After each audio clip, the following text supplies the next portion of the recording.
पुनर्जन्म के बाद तुमने जो पहली चीज की वो थी नदी में उतरकर एक बड़ी और मोटी झोंक ढूंढना। जैसे ही वो मिली तुमने बिना एक सेकंड सोचे उसे सीधे मुंह में डालकर निगल लिया। भले ही वो तुम्हारे गले में बुरी तरह तड़प रही थी, तुम्हें उल्टी जैसा लग रहा था, लेकिन फिर भी तुमने उसे जबरदस्ती निगल लिया, क्योंकि तुम्हें पता था कुछ ही दिनों में गामा रेज पूरी पृथ्वी को स्कैन करने वाली है और उसी के साथ शुरू होगा महाविनाश। उस समय हर इंसान को एक अजीब ताकत मिलेगी। जिस आखिरी जानवर को उसने खाया होगा वही उसकी शक्ति बन जाएगा। किसी ने भुना हुआ चिकन खाया और वो बन गया एक अजीब कुनकुन जीव जो गाना, डांस और लड़ाई सब कर सकता था। किसी ने मगरमच्छ की खाल खाई और वो बन गया एक विशाल सफेद दैत्य मगरमच्छ जो सब कुछ निगल जाता था। लेकिन मेरे पिछले जीवन में मैंने बस बतख की गर्दन खाई थी और उसी की वजह से मैं बन गया एक कमजोर चूहा जिसे हर कोई मारना चाहता था। लेकिन इस बार मैंने पुनर्जन्म लिया है और इस बार मेरे पास है इन्फिनिट डिवोरिंग सिस्टम। मेरे पिछले जीवन में यही साधारण सी जोंक बाद में विकसित होकर बन गई थी एक ऐसा राक्षस जो दुनिया की हर चीज निगल सकता था। मैंने एक्वेरियम में रेंगती हुई उस जोंक को देखा,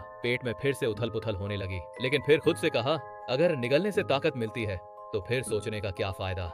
मैंने तुरंत आस्तीन चढ़ाई और उस म्यूटेंट जोंक को पकड़ने के लिए हाथ बढ़ाया, लेकिन अचानक जोंक ने मेरे हाथ को पकड़ लिया और मेरी उंगली पर जोर से काट लिया। खून की बूंदें टपक कर एक्वेरियम में गिरने लगीं और जोंक अचानक और ज्यादा उत्तेजित हो गई। ये देखकर मुझे भी गुस्सा आ गया। मैंने पूरा एक्वेरियम उठाया और जोंक समेत पूरा पानी एक ही घूंट में पी गया। तभी सिस्टम की आवाज आई, बधाई हो होस्ट, म्यूटेंट जोंक सफलतापूर्वक निगली गई। जीन सीक्वेंस एक्सट्रैक्शन पूरा हुआ। जिस उंगली को जोंक ने काटा था वो घाव आंखों के सामने ही तेजी से भरने लगा। सिर्फ इतना ही नहीं, मेरे शरीर में अचानक बेहद ताकत उमड़ने लगी। मैं तुरंत आईने के सामने जाकर खड़ा हुआ और जो देखा उसे देखकर दंग रह गया।